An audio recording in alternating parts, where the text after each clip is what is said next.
Good afternoon, good evening, this is John Paul Wright. I'm coming to you from Tokyo, Japan. I'm talking about something that I don't talk about so much because I'm not so qualified, but you know what? This is a really good one. And looks like Endgame, which I've seen one time, really fucking smashed it at the box office. I shouldn't say fucking because, YouTube doesn't like it, but what the hell? This is fucking smashed it. Avengers Endgame decimates record books with 1.2 billion global debut. That's kind of nuts, because I mean that's pretty much what a lot of these big movies finish at, and this is just like out of the gate at 1.2 billion. Now I could read this article and I could get into some numbers and some kind of somewhat boring things, but I'd rather tell you how I feel about this.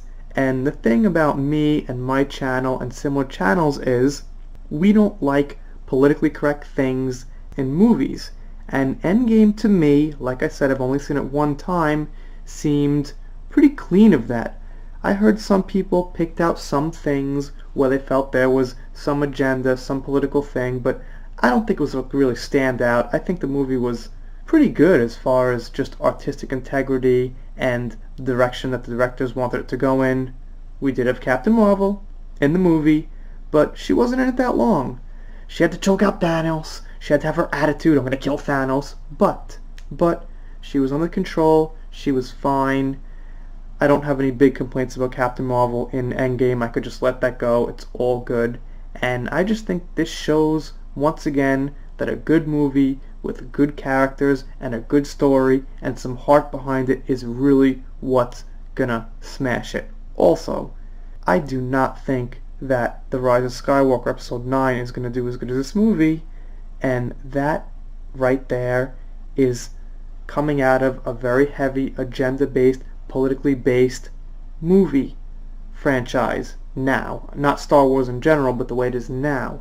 And it's nice to see a movie like this crush it. Well, it hasn't happened yet, but I'm going to really bet my money that this is going to crush Episode 9 in box office sales.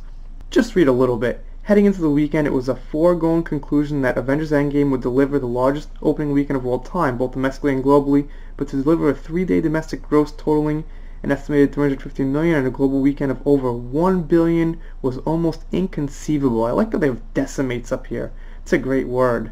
Today, that figure has become a reality as Endgame not only delivered an estimated 350 million over the course of its first 3 days in domestic release, but a massive 1.2 billion at the global box office in just its first 5 days in release. That's nuts. I'm trying to read fast because I don't like to sit there where people read so slow. No, I gotta read fast. You guys gotta just get the information out there. This isn't going to be like a 10-minute video where I read an article and try to figure out every single word.